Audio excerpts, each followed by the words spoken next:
ಅಣ್ಣ ಶುಭೋದಯ. ನಮಸ್ಕಾರ. ನಮಸ್ಕಾರ.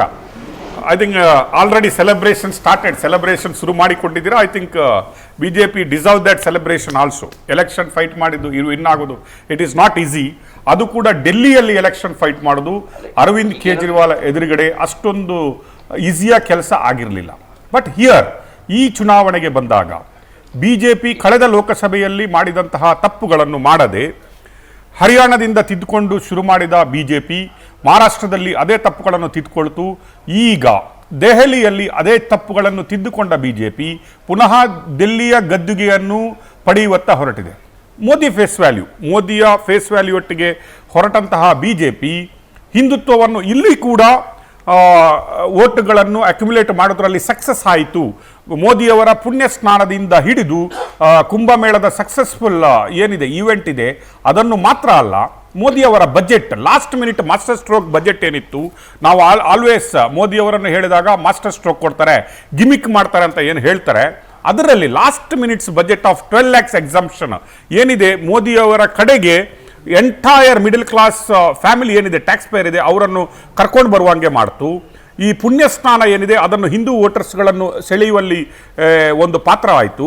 ಅದು ಮಾತ್ರ ಲೋಕಸಭೆಯಲ್ಲಿ ನಮಗೆ RSS ಬೇಡ, ನಾವೇ ಪಾರ್ಟಿಯಾಗಿ ವಿನ್ ಆಗ್ತೀವಿ ಅನ್ನುವ ಕೆಲವರ ಕಮೆಂಟ್ಸ್ ಏನಿತ್ತು, ಅದರ ನಂತರ ಲೋಕಸಭೆಯ ಒಂದು ಸ್ವಲ್ಪ ಶಾಕಿನ ನಂತರ ತಿದ್ದುಕೊಂಡ ಬಿಜೆಪಿ ಇಲ್ಲಿ RSS ಅನ್ನು ಪುನಃ ಒಟ್ಟುಗೂಡಿಸಿಕೊಂಡು ಆ ಕ್ಯಾಡರಲ್ಲಿ ವರ್ಕ್ ಮಾಡಿಕೊಂಡು ಕೆಳ ಹಂತದಿಂದ ಚುನಾವಣೆಯನ್ನು ಫೈಟ್ ಮಾಡಿದ್ರಿಂದ ಇವತ್ತು ಕೇಜ್ರಿವಾಲ್ ಅನ್ನು ಸೋಲಿಸಲಿಕ್ಕೆ ಆಯಿತು ಅನ್ನುವ ಒಂದು ನಿರೀಕ್ಷೆಯಲ್ಲಿ ನಿಮ್ಮವರಲ್ಲಿದ್ದಾರೆ. ಏನಂತೀರಿ your first comment on this election?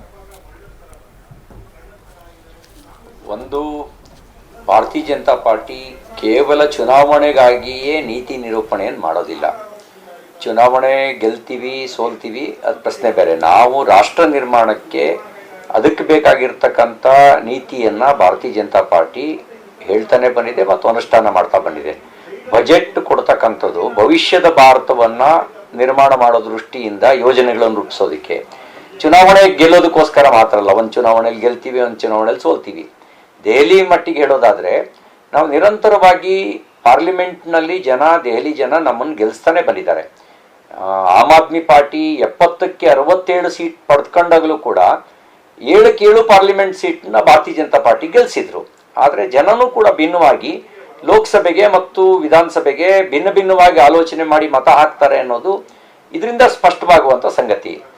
ಈಗ ನೀವು ಹೇಳಿದ ರೀತಿಯಲ್ಲಿ ಕಳೆದ 2 ಚುನಾವಣೆಯ ಸೋಲಿನಿಂದ ನಾವು ಸ್ವಲ್ಪ ಜಾಗೃತರಾಗಿ ಸ್ಥಳೀಯ ನಾಯಕತ್ವಕ್ಕೂ ಒತ್ತು ಕೊಟ್ಟು ಜನರ ನಡುವೆ ಇರುವಂಥ ಜನಸ್ನೇಹಿಯಾಗಿರುವಂಥ ಅಭ್ಯರ್ಥಿಗಳಿಗೆ ಹೆಚ್ಚು ಒತ್ತನ್ನು ಕೊಟ್ಟಿದ್ದೇವೆ. ಇದ್ರ ಜೊತೆಗೆ ಆಮ್ ಆದ್ಮಿ ಪಾರ್ಟಿ ಏನೊಂದು ಭರವಸೆಯನ್ನು ಮೂಡಿಸಿತ್ತು, ನಾವು ಭ್ರಷ್ಟಾಚಾರ ರಹಿತ ಆಡಳಿತ ಕೊಡ್ತೀವಿ ಅನ್ನೋ ಒಂದು ಭರವಸೆಯನ್ನು ಮೂಡಿಸಿದ್ರು. ಅವರ ಭರವಸೆ ಹುಸಿಯಾಗಿರೋದು ಕೂಡ ಆಮ್ ಆದ್ಮಿ ಪಾರ್ಟಿ ಅಧಿಕಾರ ಕಳ್ಕೊಳ್ಳೋದಕ್ಕೆ ಒಂದು ಕಾರಣ ಅನ್ನೋದು ಎಲ್ಲ ನಿರ್ವಿವಾದವಾಗಿರುವಂಥ ಸಂಗತಿ. ಅವರ ಮುಖಂಡರುಗಳನ್ನೇ ಜೈಲು ಸೇರಬೇಕಾದಂಥ ಸ್ಥಿತಿ ಬಂತು. ಯಾರು ಅಣ್ಣಾ ಹಜಾರೆ ಅವರ ಭ್ರಷ್ಟಾಚಾರದ ವಿರುದ್ಧದ ಹೋರಾಟದ ವೇದಿಕೆಯನ್ನ ಬಳಸ್ಕೊಂಡು ನಾವು ರಾಜಕೀಯದಿಂದ ದೂರ ಅಂತ ಹೇಳ್ತಾನೆ ರಾಜಕೀಯಕ್ಕೆ ಬಂದರು. ರಾಜಕೀಯಕ್ಕೆ ಬಂದ ನಂತರ ಭ್ರಷ್ಟಾಚಾರದಿಂದ ದೂರ ಅಂತ ಹೇಳಿ ಭ್ರಷ್ಟಾಚಾರವನ್ನೇ ಮೈಗೂಡಿಸ್ಕೊಂಡ್ರು. ಇದೆಲ್ಲವೂ ಅವರಿಗೆ ಜನರಿಗೆ ಸತ್ಯ ಅರ್ಥ ಆಗೋದು ತಡ ಆಗುತ್ತೆ. ಸುಳ್ಳು ತಕ್ಷಣಕ್ಕೆ ರೀಚ್ ಆಗಿಬಿಡುತ್ತೆ. ಇವರು ಸುಳ್ಳಿನ ಮನುಷ್ಯ, ಆಮ್ ಆದ್ಮಿ ಪಾರ್ಟಿ ಹೇಳಿದ್ದೇ ಸುಳ್ಳು, ಅರವಿಂದ್ ಕೇಜ್ರಿವಾಲ್ ಬಾಯ್ಬಿಟ್ರೆ ಸುಳ್ಳು ಅನ್ನೋದು ಜನರಿಗೆ ಅರ್ಥ ಆಗಕ್ಕೆ 10 ವರ್ಷ ತಗೊಳ್ತು.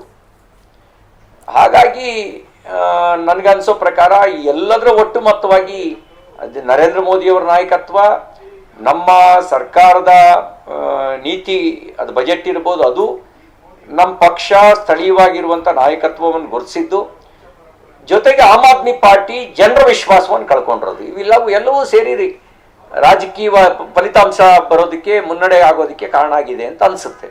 ಎಸ್, ನೀವೇ ಒಪ್ಕೊಂಡಂತೆ ಕರ್ನಾಟಕದಲ್ಲಿ ಮಾಡಿದಂತಹ ತಪ್ಪನ್ನು ಬಿಜೆಪಿ ಬೇರೆ ರಾಜ್ಯಗಳಲ್ಲಿ ಮಾಡಿಲ್ಲ. ಅಂದರೆ ಎಲ್ಲೋ ಕರ್ನಾಟಕದಲ್ಲಿ ಲೋಕಲ್ ಜನರಿಗೆ ಹೈಕಮಾಂಡ್ ಅಷ್ಟಿನ ಒತ್ತನ್ನು ಕೊಟ್ಟಿಲ್ಲ, ಸೀಟು ಹಂಚಿಕೆಯಲ್ಲಿ ತುಂಬ ವ್ಯತ್ಯಾಸವಾಯಿತು, ಅದರಿಂದ ಇಲ್ಲಿ ಕರ್ನಾಟಕದಲ್ಲಿ ಬಿಜೆಪಿ ಗವರ್ಮೆಂಟ್ ಕಳ್ಕೊಳ್ತು ಅನ್ನುವ ಒಂದು ಎಲ್ಲ ವಾದ ಏನಿತ್ತು ಅದಕ್ಕೆ ಮನ್ನಣೆಯನ್ನು ಕೊಡುತ್ತಾ BJP ಕಳೆದ 3 ಚುನಾವಣೆಗಳಲ್ಲಿ ತಿದ್ಕೊಳ್ತು. ಅಲ್ಲಿಯ ಲೋಕಲ್ ಲೀಡರ್ಸ್ಗಳಿಗೆ ಹೆಚ್ಚಿನ ಒತ್ತುಗಳನ್ನು ಕೊಟ್ಟರು, ಅಲ್ಲಿಯ ಲೀಡರ್ಸ್ಗಳ ಭಾವನೆಗಳಿಗೆ ಹೆಚ್ಚಿನ ಒತ್ತುಗಳನ್ನು ಕೊಟ್ಟರು ಅನ್ನೋದು ಸರಿ. ಅಷ್ಟು ಮಾತ್ರ ಅಲ್ಲ, ಈಗ ಖರ್ಗೆ ಅವರ ಸ್ಟೇಟ್ಮೆಂಟ್ ಏನಿತ್ತು ಕುಂಭಮೇಳದ ಟೈಮಲ್ಲಿ, ಕುಂಭಮೇಳದ ಬಗ್ಗೆ ಒಂದು ರೀತಿಯ ಅವಹೇಳನಕಾರಿ ಹೇಳಿದ ರೀತಿಯಲ್ಲಿ ಖರ್ಗೆ ಅವರ ಏನು ಒಂದು ಮಾತಿತ್ತು, ಅದೇ BJPಗೆ ವರದಾನ ಆಗಿ ಯಾವಾಗ ಪುಣ್ಯಸ್ನಾನವನ್ನು ಅಲ್ಲಿ ಡೆಲ್ಲಿ ಎಲೆಕ್ಷನ್ ಆದಾಗೆ ಇಲ್ಲಿ ಪ್ರಧಾನಮಂತ್ರಿ ಅವರು ಪುಣ್ಯಸ್ನಾನ ಮಾಡ್ತಾರೆ. ಅದರ ನಂತರ ಕಾಂಗ್ರೆಸ್ ವರ್ಸಸ್ ಆಮ್ ಆದ್ಮಿ ಪಾರ್ಟಿ ಏನಿದೆ, ಅದು ಕಾಂಗ್ರೆಸ್ ಎಲ್ಲೋ BJPಯ ಬಿ ಟೀಮ್ ಥರ ಕೆಲಸ ಮಾಡ್ತು, ಅದು ಹೆಲ್ಪ್ ಆಯಿತು BJPಗೆ ಅನ್ನೋದಿದೆ. ಏನಂತೀರಿ? ಅಲ್ಲ, ಆ ರೀತಿ B team Congress BJP B team ಆಗ್ಲಿಕ್ಕೆ ಸಾಧ್ಯನೇ ಇಲ್ಲ. ನಮಗೂ ಕಾಂಗ್ರೆಸ್ಸಿಗೂ ವೈಚಾರಿಕವಾಗಿಯೇ ಬಹಳ ದೊಡ್ಡ ಅಂತರ ಇದೆ. ಅದು ಆ ಪಕ್ಷ ಮತ್ತು ಭಾರತೀಯ ಜನತಾ ಪಾರ್ಟಿಗೆ ನೀವು ಹೋಲಿಕೆ ಮಾಡಬೇಡಿ. ಖರ್ಗೆ ಅವರು ಇಷ್ಟು ಸುದೀರ್ಘ ಅನುಭವ ಇರತಕ್ಕಂಥ ರಾಜಕಾರಣಿಗಳಾಗಿಯೂ ಕೂಡ ಜನಮಾನಸದ ಭಾವನೆಯನ್ನು ಅಗೌರವಿಸುವ ರೀತಿಯಲ್ಲಿ ಮಾತಾಡಿದ್ದು ದುರದೃಷ್ಟಕರ. ಮುಂಚೆ ಹಾಗಿರಲಿಲ್ಲ. ಖರ್ಗೆ ಸಾಹೇಬರು ಮುಂಚೆ ಎಲ್ಲರನ್ನೂ ವಿಶ್ವಾಸಕ್ಕೆ ತಗೊಳ್ಳೋ ಪ್ರಯತ್ನ ಮಾಡ್ತಿದ್ರು, ಹಾಗಾಗಿಯೇ 8 ಸರಿ ಗೆದ್ದಿದ್ರು. ಆದರೆ ಈಗ ಅವರು AICC ಅಧ್ಯಕ್ಷರಾದ ಮೇಲೆ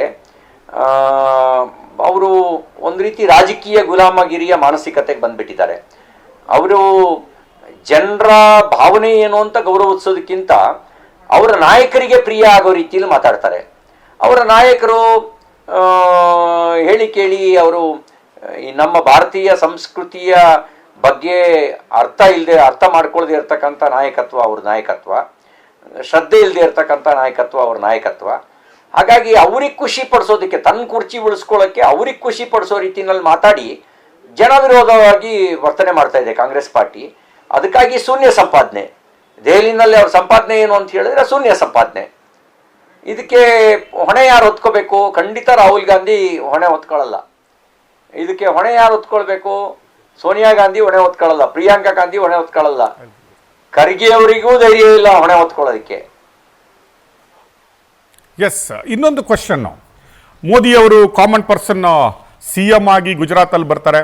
ಅದರ ನಂತರ ಅವರನ್ನು ದೇಶದ ಪ್ರಧಾನಮಂತ್ರಿ ಹುದ್ದೆಯವರೆಗೆ BJP ಕರ್ಕೊಂಡು ಹೋಗುತ್ತೆ. ಎಲ್ಲೋ ಮೋದಿಯವರು ಸೂಟು ಬೂಟು ಹಾಕ್ಕೊಂಡಾಗ ಮೋದಿಯವರು ಚೇಂಜ್ ಆದರು, 10 ಲಕ್ಷದ ಸೂಟ್ ಹಾಕ್ಕೊಳ್ತಾರೆ ಅಂತ ಬೊಬ್ಬೆ ಹೊಡಿತಾ ಇದ್ದಂತಹ ಇದೇ ಆಮ್ ಆದ್ಮಿ ಪಾರ್ಟಿ ಅರವಿಂದ್ ಕೇಜ್ರಿವಾಲ್ ಅವರು ಯಾವಾಗ ತಾನು CM ಆದಮೇಲೆ, ಕಾಮನ್ ಪರ್ಸನ್ CM, ನಾನು ಆಮ್ ಆದ್ಮಿ ಪಾರ್ಟಿಯ CM ಅಂತ ಹೇಳ್ಕೊಂಡು ವ್ಯಾಗ್ನರ್ ಕಾಲಲ್ಲಿ ಒಂದು ಮಫ್ಲರ್ ಹಾಕ್ಕೊಂಡು ಕೆಮ್ತಾ ಬರ್ತಾ ಇದ್ದಂತಹ ಅರವಿಂದ್ ಕೇಜ್ರಿವಾಲ್ ಅವರು ತದನಂತರ ಕ್ರಮೇಣವಾಗಿ ಆ ವ್ಯಾಗ್ನರ್ ಕಾರ್ ಹೋಗಿ ಸ್ವಲ್ಪ ಸೀರೀಸ್ಗಳು ಚೇಂಜ್ ಆಗ್ತಾ ಇದ್ದಾವೆ. ಅದರ ನಂತರ ಈಗ ನನಗೆ 2 ಬೆಡ್ರೂಮ್ ಮನೆ ಸಾಕಂತ ಹೇಳ್ತಾ ಇದ್ದವರು ಶೀಶ್ ಮಹಲ್ ಅನ್ನುವ ಭವ್ಯ ಬಂಗಲೆ ಕಟ್ಕೊಳ್ತಾರೆ. ಅದಕ್ಕೂ ಆ ಅರವಿಂದ್ ಕೇಜ್ರಿವಾಲ್ಗೂ ಮೋದಿಯನ್ನು ಸೂಟು ಬೂಟಿಗೆ ತಗೊಳ್ತಾ ಇದ್ದಂಥ ಅರವಿಂದ್ ಕೇಜ್ರಿವಾಲ್ ಡಿಫ್ರೆನ್ಸ್ ಅನ್ನು ಡೆಲ್ಲಿ ಜನತೆ ಏನಾದರೂ ಫೈಂಡ್ ಔಟ್ ಮಾಡಿದ್ರು ಅಂತ ಅನ್ಸುತ್ತಾ ನಿಮಗೆ ಈ ಎಲೆಕ್ಷನ್ ರಿಸಲ್ಟ್ ನೋಡಿದಾಗ?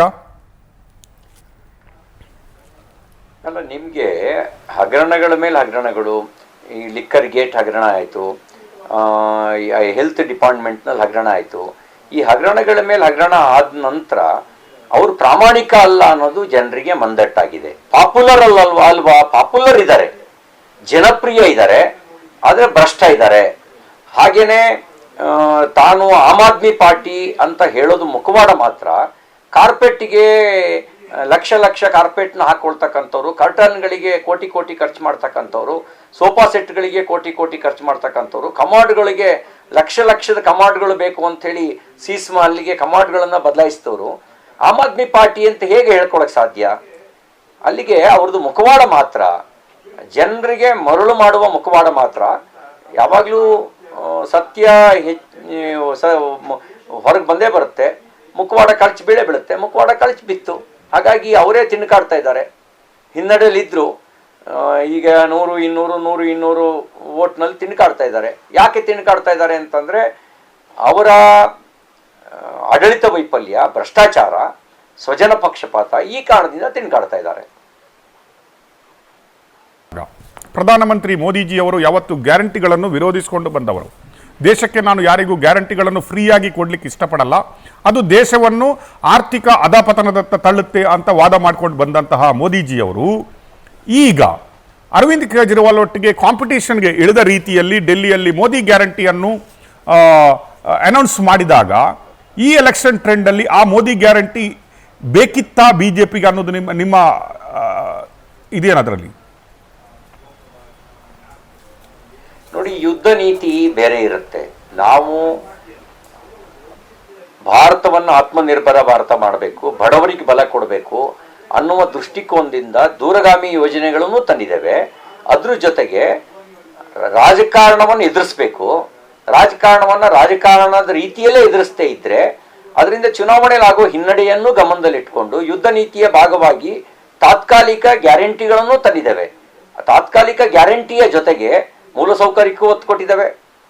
1,00,000 ಕೋಟಿ ಅಂದ್ರೆ 100 ಲಕ್ಷ ಕೋಟಿ ರೂಪಾಯಿಗಳ ಗತಿಶಕ್ತಿ ಯೋಜನೆ, ಅದು ಮೂಲಸೌಕರ್ಯಕ್ಕೆ ಒತ್ತು ಕೊಟ್ಟಿರ್ತಕ್ಕಂಥ ಯೋಜನೆ. ಇದೆಲ್ಲವೂ ತಾತ್ಕಾಲಿಕ ಗ್ಯಾರಂಟಿ ರಾಜಕಾರಣ ಎದುರಿಸೋದಕ್ಕೆ, ಜನರ ಬದುಕಿನಲ್ಲಿ ಪರಿವರ್ತನೆ ತರೋದಕ್ಕೆ, ರಾಷ್ಟ್ರಕ್ಕೆ ಶಕ್ತಿ ಕೊಡೋದಕ್ಕೆ ಗತಿಶಕ್ತಿ ಯೋಜನೆ ಅಂತ ಯೋಜನೆಗಳು ಇದನ್ನು ತಂದಿದ್ದಾವೆ. ಎರಡನ್ನೂ ತಂದಿದ್ದಾವೆ. ಈಗ ಯಾವುದೋ ಒಂದು ಪಾಪ್ಯುಲರ್ ಯೋಜನೆಗಳಿಗೆ ಮಾತ್ರ ನಾವು ಜೋತ್ ಬಿದ್ದಿಲ್ಲ. ಮತ್ತೆ ಮಾತಾಡ್ತೇನೆ, ನಮ್ಗಿಲ್ಲಿ ಇದು ಕರೀತಾ ಇದ್ದಾರೆ, ಆಮೇಲೆ ನಿಮ್ ಜೊತೆ ಮತ್ತೆ ಮಾತಾಡ್ತೇನೆ. ನಮಸ್ಕಾರ. Thank you very much.